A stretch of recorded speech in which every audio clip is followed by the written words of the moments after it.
મારો છોકરો છે ને સમજદાર થયો ત્યાંથી માં કપડાં જ ખા કરતો હતો.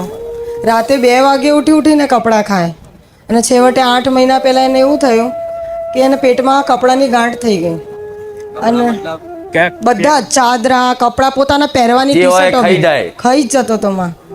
અને છેવટે 8 મહિના પહેલાં એને ડૉક્ટરે કીધું કે એને પેટમાં કપડાની ગાંઠ થઈ ગઈ, ગ્રીન વોમિટો કરવા લાગ્યો, એને પોઈઝન થઈ ગયું હતું. 2-3 ડૉક્ટરે એવું કીધું કે હવે નહીં બચે, કે ઓપરેશન કરવામાં બી સક્સેસ થશે નહીં, કંઈ નક્કી જ નહોતું. પછી છેવટે એને સિવિલ લઈ ગયા. 108માં એ બેભાન થઈ ગયો અને ખાલી 108માં બેઠા બેઠા તમારી માનતા રાખી કે માં એને સારું થઈ જશે ને તો એના હાથે જ તમને કટાર અપાઈશ બસ.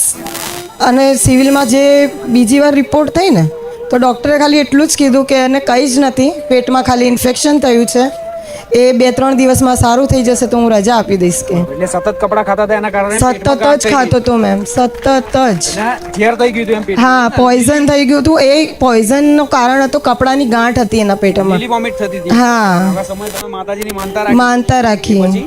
એના પછી એને જ્યારે રિપોર્ટ કરાયો સિવિલમાં અમે ગયા, કોઈ ઓપ્શન જ નહોતું, પ્રાઇવેટમાં તો લેતા જ નહોતા. પછી સિવિલમાં રિપોર્ટ કરાયો ત્યારે ખબર પડી કે એને કશું છે જ નહીં, એને ખાલી પીડિયાની અસર કીધી અને પેટમાં ઇન્ફેક્શન કીધું અને 2-3 દિવસ પછી એને રજા પણ મળી ગઈ. માનતા રાખ્યા પછી એ પહેલા તમે હોસ્પિટલમાં બતાવ્યો એમાં એના રિપોર્ટમાં બી એ જ હતું કે ભાઈ એના પેટમાં ગાંઠ છે કપડાની. ડોક્ટરનું કહેવું એવું હતું કદાચ જીવ જોખમમાં જાય એવો. બિલકુલ બિલકુલ માં. અહીંયા આવું તો દુઃખ નહીં તમને? માં હું કંટાળી ગઈ અમુક નહીં, અમુક કહેતા માં અમે દુખી છીએ, આ દુઃખ કહેવાય. જો આખો દિવસ નોકરી કરીને સૂતા હોય ને રાત્રે 2 વાગે ઉઠીને ચાદરા ખાતો હોય, માં બહુ હેરાન થઈ ગઈ. આવું કોઈ મનુષ્ય કરે? આખું હોવું જોઈએ ને. અત્યારે હાલમાં કપડાં ખાવાનું તો મૂકી દીધું છે પણ કાગળ અને પેન્સિલ તો હાલે ખાય જ છે. એ ભૂલવાડ દે. જો કપડાં ખાવાનું ભૂલવાડ દીધું છે તે એ ભૂલવાડ દે. હો તું મારા નામથી છે ને? હા માં. 5 લાડવા બનાવી. હા, ઘઉંના લાડવા બનાવી. બિલકુલ. અને કૂતરાને ખવડાવજે ચોક્કસ મારા નામથી. ચોક્કસ. જા એને કાયમ માટે આ બધું પેન્સિલ ને કાગળ ને કપડા ને બધું ખાતો બંધ થઈ જશે. હું મેરડી આવું. રામ રામ માં, રામ રામ. બસ રામ રામ. ખાલી 5 લાડવા બનાવી કૂતરાને ખવડાવી દેજે મારા નામથી કે આ જે ખવડાવું છે ખુખાર મેરડીના નામથી. બરોબર? હા. કપડા કાતો બંધ થઈ ગયો. હા, હવે શું રહ્યું? ખાલી ખાલી કાગળ અને પેન્સિલ ને આવું બધું ખાઈ જાય છે. તમે એવું ખાસ લ્યા? તમે એવું ખાઈશ? બોલો. શી ખબર નહીં, સારું ખવાઈ જાય, સારું લાગે. પ્રસાદ ખા, પ્રસાદ આલજો અમને. હો ભલે ભૂલવાર દઈશ. હો રામ રામ. મારું ભારતીબેન દિલીપભાઈ પટેલ ચાંદલોડિયા. મારા મિસ્ટરને એટેક આવ્યો હતો. ડૉક્ટરે એવું કીધું હતું કે તમારે બાયપાસ સર્જરી કરવું પડશે, પણ 24 કલાક આપ્યા હતા કે આ ભાઈને અમે લઈ જઈએ છીએ, આ ભાઈ બહાર આવે બી ખરા અને ના બી આવે. પછી હું ઓપરેશનમાં લઈ ગયા, 4 કલાક ઓપરેશન ચાલ્યું. હું ત્યાં બેઠી બાણીનું નામ લીધે રાખ્યું, જ્યાં સુધી બહાર ના આવ્યા ત્યાં સુધી લીધે રાખ્યું. પછી ડૉક્ટર પહેલાં ડૉક્ટર જ બહાર આવ્યા અને ડૉક્ટરે આવીને મને એવું કીધું કે બેન તું ચિંતા ના કરીશ, તાર ઘરવાળાને કોઈ તકલીફ નથી. અને મને ડૉક્ટરમાં તમે જ દેખાડા મારી કાળી ચૂંદડીમાં. અને ઓપરેશન થયું ત્યાં સુધી મારી તમે પડખે જ ઊભા હતા. ડોક્ટર સાથે ના પાડતા હતા, કોઈ ડોક્ટરે ના જ પાડી કે બેન કોઈ ગેરંટી નહીં, 24 કલાક આપું, આ ભાઈને લઈ જાઉં છું, બહાર આવે તોય ખરા, ના આવે તોય ખરા. પછી મેં માળીનું નામ લીધે જ રાખ્યું. પછી ડોક્ટર પોતે બહાર આવીને મને કે બેન ચાલ મારી હંગાતે. પછી અંદર લઈ જઈને બધું મને બતાવ્યું. પછી મને કે જો બેન તારા ઘરવાળાને કશું જ નહીં થાય, તું ચિંતા ના કરીશ. માથા ઉપર હાથ મૂકીને કીધું. તે ડોક્ટર હતા કે માતા હતી? તમે હતા માં. ડોક્ટરમાં તમે જ દેખાડા, કાળી ચૂંદડીમાં દેખાડા મારી. પછી મારા બ્લડ લેવા જવું તું. હું બ્લડ લેવા માટે મારી જોડે કોઈ બધે ફોન કર્યા, મને કોઈ મદદ ના કરી કે હું બ્લડ લેવા આવું એમ. મારા જેટના છોકરાને ફોન કર્યો તો કે કાકી કામ હોય ને તો વાત કરો ને મૂકી દો. પછી મેં ફોન મૂકી દીધો. હું બેઠી વિચાર કરું કે હારું બ્લડ લેવા કેવી રીતે હું એકલી જઈશ, કોઈ જતું નહીં. પછી મેં મનમાં વિચાર કરી. પછી મારા ભાઈને ફોન કર્યો. મેં કીધું ભાઈ મારે બ્લડની જરૂર છે, 3 બોટલ લોહી. મને કે તું પહોંચ, હું 2 જણાને લઈને આવું. ત્યાં પહોંચે તો 2 ના બદલે 5 જણા આવ્યા. અરે રામ. અને બ્લડ આપ્યું. મને રિક્ષા માટે અડધો કલાક ઊભી રહી, રિક્ષા ના મળે. પછી મેં કીધું એ માં હવે તમે તમારા આશરે ઊભી છો માં, મને રિક્ષા મળે. તો મેરડી માનો ફોટો દોરેલો જ રિક્ષા આવીને એમાં જ હું ગઈને અડધો કલાકમાં બ્લડ લઈને આવતી રહી મારી. અને તમે મારા મિસ્ટરનો જીવ બચાવ્યો માં. રામ માં. અરે રામ. ખુશ માં, બહુ જ ખુશ માં, બહુ જ. તમે ખુશ, હું મેરડી ખુશ. બહુ ખુશ માં. તમે તો મારું આખું માથાનું છત્તર આપી દીધું મારી. ને તો હું શું કરત, કોઈ આશરો જ નતો માં. અને પૈસા ક્યાંથી આયા, કેવી રીતે? પછી ડોક્ટરે મને કીધું, અમે પહેલા ગયા ને તરત ડોક્ટર કે બેન તમારે કે આયુષ્માન કાર્ડ ચાલુ થવામાં 2 મહિના ખૂટે છે. મેં કીધું હવે મને કે બેન 8 લાખ રૂપિયાની સગવડ કરીને રાખજો, જો કાર્ડ ના ચાલુ હોય ને તો. મેં તરત ને તરત કીધું કે હે માં, મારા રવિવાર ભરવા આવી હોય ને માં, તું મારી હંગત હોય તો કાર્ડ ચાલુ થઈ જવું જોઈએ. જેવું કાર્ડ ભરાયું ને એવું ડોક્ટર શું કે બેન બધું આયુષ્માન કાર્ડમાં થઈ જશે, તમારે 1 રૂપિયો નહીં આપવો પડે કે. રામ માં રામ. અરે રામ. લગ્ન કરે 4-5 વર્ષ થયા હતા, કોઈ વસ્તી નથી. તે માતાજીની માનતા રાખ્યા પછી જ માતાજીએ દીકરો આપ્યો.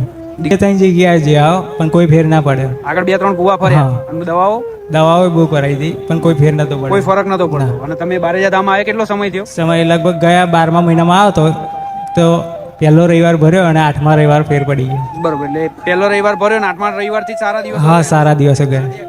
બરસ કોઈ નહીં થવા દીધું. અને માનતામાં શું રાખ્યું હતું તમે?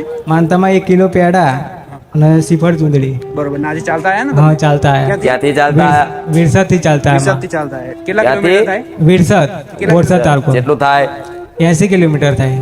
80 કિલોમીટર થાય. ચાલીને આવીને તમારી માનતા પૂરી કરી? હા, ચંપલ વગર આવ્યા હતા. ખુલ્લા પગે આયા? હા, ખુલ્લા પર. ભલે રામ. રામ. તો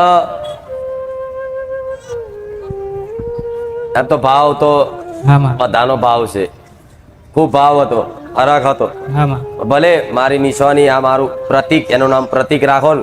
હા માં. આ મારું પ્રતીક છે, હા માં. એનું નામ પ્રતીક. પ્રતીક. હો હા માં. રામ. રામ.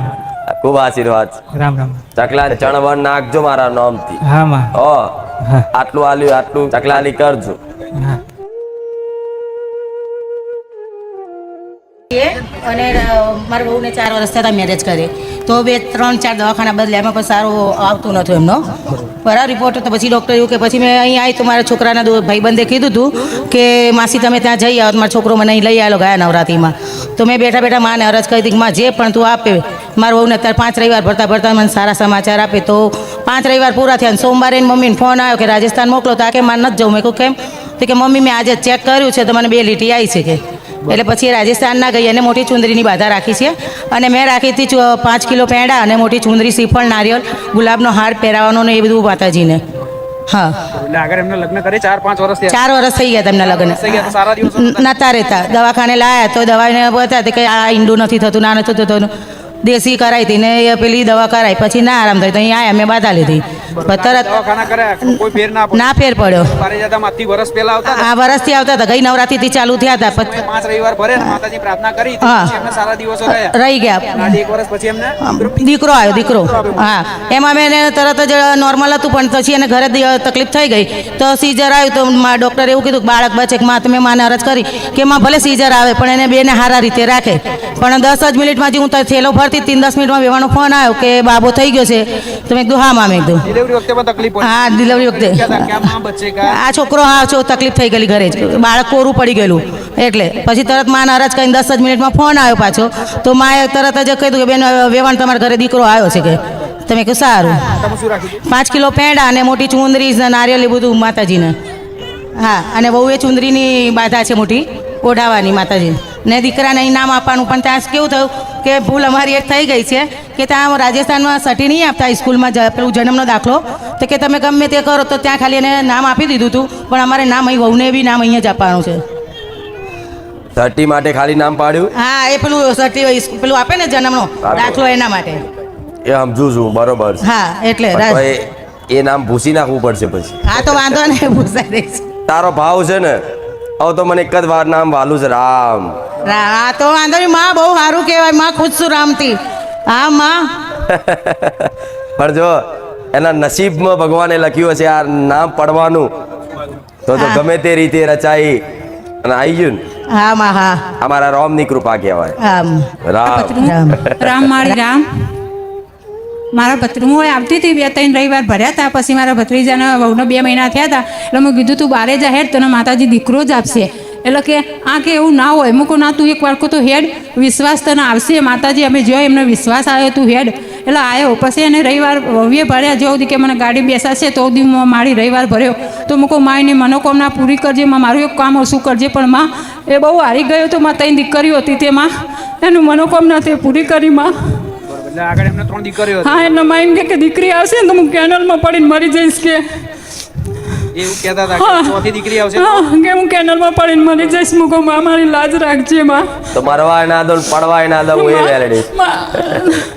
માં તને મારી મેલડી મારી નાખીશવાની ના જાજા રામમાં અરે રામ. જાજા રામમાં તમારા વિશ્વાસનું પ્રમાણ રાખવા અત્યારે કોઈને પડવા ને હમણાં પડેલા ના કાઢ્યા મૂકો 1100 રૂપિયા કલાઈ પડેલા ના કાઢ્યા તો ભાઈ પડવા દઉં એવો વિશ્વાસ રાખવો પડે. અને દીકરી આવી તો દુઃખી થવાની વસ્તુ નહીં, આ તો ભગવાને લખેલું હોય તો થાય. કોઈ ઋણ બાકી રહી ગયું હોય ગયા જન્મનું, કોઈ દાન કરવાનું બાકી રહી ગયું હોય તો તમને આ 3 દાન કરવાનો, કન્યા દાન કરવાનો ભગવાને અવસર આલ્યો. એ સૌભાગ્ય કહેવાય, ગોડા રાજી રહેવાનું હોય. માં કન્યાદાન જે મહાદાન કન્યાદાન છે ને તો એક નહીં 3 કન્યાદાન કરવાનો ભગવાને તને અવસર આલ્યો. આવી રીતે રાજી રહી અને કદાચ આનો આભાર પ્રગટ કરે ને તો ખરું જીવન કહેવાય. નિરાશ થવાની વસ્તુ નહીં. દુનિયા તો મેણા મારે, દુનિયાની તો વાતો કરવાનું કામ છે, પણ છતાંય તે તમારો વિશ્વાસ ટકાવવા માટે મેણાનો જવાબ આલ્યો ને નકર થાકી જાય. હું માનું છું મેણાને માર્યા મોણા શું કરે જો જાય તા તો